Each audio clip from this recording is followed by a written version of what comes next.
Starfield is finally here, and man, is it an amazing experience.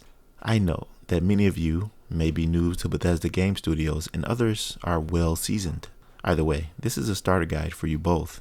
And I'm not talking about everything you know already from what the devs have shown. I'm referring to a guide that'll provide you with the tools you need equivalent to the monumental journey ahead. So just sit back as I humbly attempt to give you the tools you need to navigate this amazing galaxy.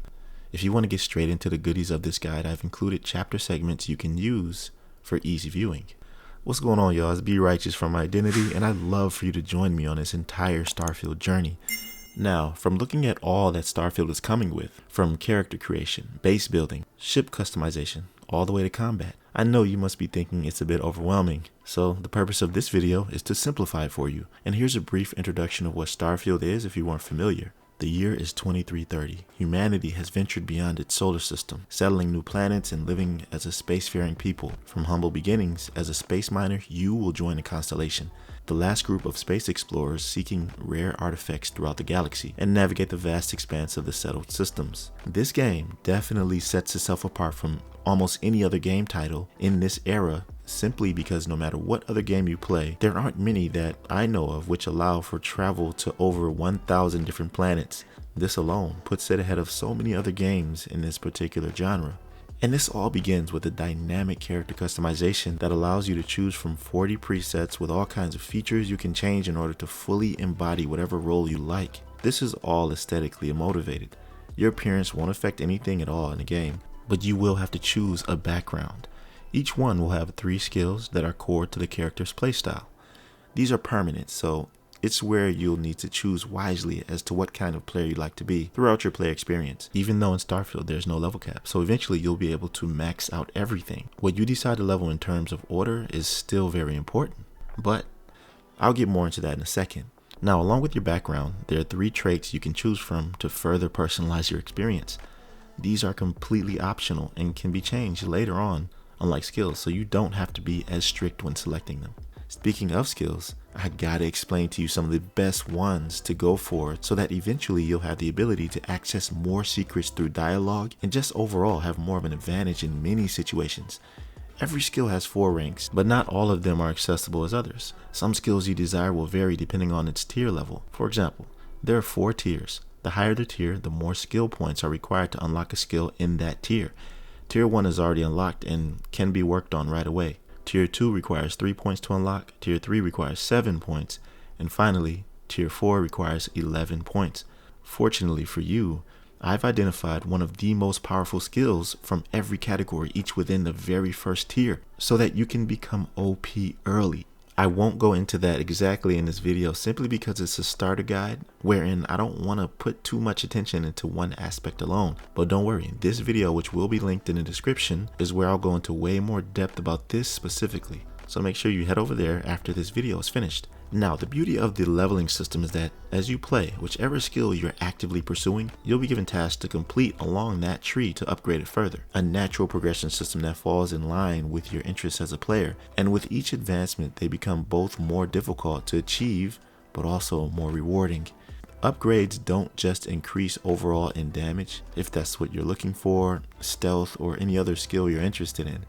They come with added benefits as you level. This gives you an incentive to leveling a certain skill, which can ultimately personalize your experience and further define what type of player you want to be. Meaning that once you get to your final level, you'll not only have reached your maximum level, but also have access to an exclusive skill set only attainable through those means. Furthermore, an example of upgrading skills in your physical tree will ultimately allow you to be very formidable in every aspect of the word. Not only will you be able to kill people with your bare hands, it will also make you way more resilient to environmental hazards requiring decontamination, being that there are so many varying biomes that you'll be exposed to.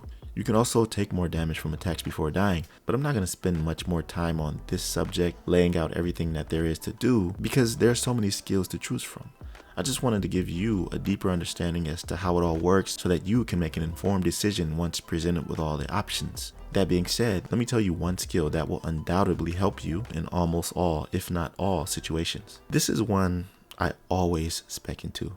It's within the social tree, which encompasses so much: bargaining, diplomacy, gastronomy, persuasion, xenosociology, intimidation, and leadership. Starfield, like so many of Bethesda's other games, is known for giving the player so much of what they desire through their dynamic dialogue system, which is baked into the entire Starfield experience.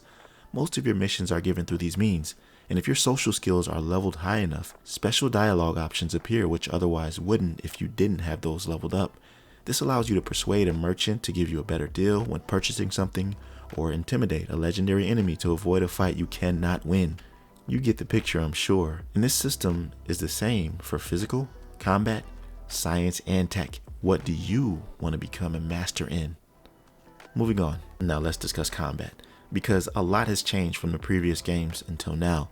One of Bethesda's previous titles, which was called Fallout, had a combat system called VATS, V-A-T-S, which meant Vault-Tec Assisted Targeting System. This was used as a means of automating the killing process. When activated, it would calculate its chances of hitting a monster or human's limbs and display it as a percentage. This system was heavily relied on by the player, which I felt personally had an adverse effect on a normal combat experience, whether it be melee or ranged. It made it feel clunky at times, and I always ended up resorting to VATS. Skyrim, on the other hand, offered more of a fluid experience with its introduction to the many different shouts you can perform alongside combat.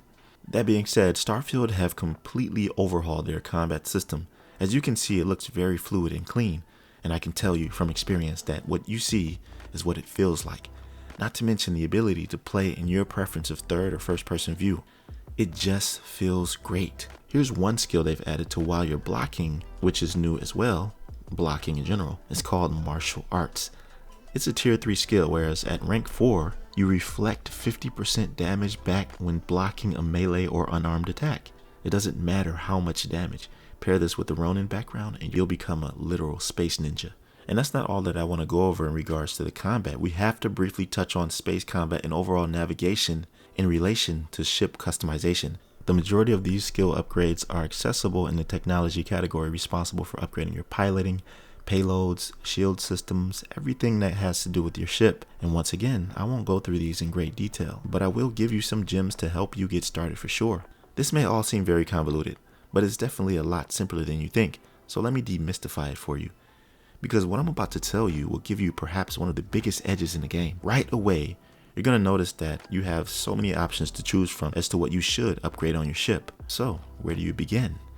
Well, once again, this is based on a playstyle you prefer, and everything involved in ship combat and navigation is centered around power allocation. Whatever you upgrade on your ship, be it the hull, weapons, or grav drive, this is where the power will be diverted the fastest while in combat. So if you're one that prefers to avoid combat at all costs, invest in the grav drive to immediately escape, or invest in the weapons system of your ship to become the ultimate threat that nobody dares to mess with. But then again, you could sometimes avoid combat altogether with your social skills or a certain trait you have that the enemy vessel shares. So many options to choose from that will mold your personal play experience to your liking. Your crew also plays a huge part in ship engagements. Each member of your crew have multiple skills and traits that they specialize in to assist you in your travels. As you explore more ship docking stations, you'll find other people willing or reluctant to join your crew, and those you can exercise your social skills with to convince them to come with you. I just love how everything in Starfield is so interconnected in a way that makes for such an enjoyable game overall. Now, when you get past all of the initial customization, which seemed like a lot, you'll be ready to explore the galaxy, which we've all been waiting for. And there will of course be a main story campaign like always, but I will tell you for certain that you can and will get lost in all of the side quests and missions waiting for you, more than ever before too, because there are so many planets to explore. We're not confined to one area of one planet. And as I said before, the better your social skills, the more options for side quests there will be. I'm sure that you can also find side missions through basic exploration, but having the inside scoop is always more enticing than not. Here's an interesting and exciting aspect of Starfield: research. It's an element of the game that allows you to enhance the leveling aspect even deeper in order to gain access to more options in whatever category you're interested in. Like if you invest in researching outpost development, you'll be given more effective mining tools for farming resources much faster. Or weaponry research will give you better mods for your favorite weapons so you can be more efficient in battle. Research is one of my favorite parts in leveling. So I know this was a lot to divulge, and I hope that I explained everything or almost everything to get you started. But before I go, I'd like to highlight some common mistakes beginners make and how to avoid them. When looking at the skills you can add to your arsenal, almost all of them look intriguing, right? And as a beginner, players tend to upgrade as many as they can without realizing that at the end of the day, there's a strategy you must adopt in order to spend your skill points in the most efficient way. You don't want to find yourself spread too thin while towards the end game without any outstanding power in any particular skill. It's not fun at all. So, my advice is to first start out on a focused goal. Figure out now what type of character you want to be. Do you want to be combat based? Do you want to be a diplomat? Do you want to be a scientist? Focus on those targeted playstyles and use this guide to assist you in that along with whatever the devs revealed so far. This way, you'll have a solid playthrough while feeling powerful in your own right along the way. The hybrid playstyle that has multiple skills that synergize with one another is a bit of an advanced customization to put together and maintain as a beginner, so I don't really recommend that. But I don't have much more to say about this starter guide. I hope it helped you out. If so, then share this with another. Also, comment below letting me know what you think about it. Make sure to like the video. It'll help expand its reach on YouTube. And finally, subscribe to my channel if you feel inclined to for some dedicated Starfield content to come in the future. I really appreciate you and all of your support. Be right out.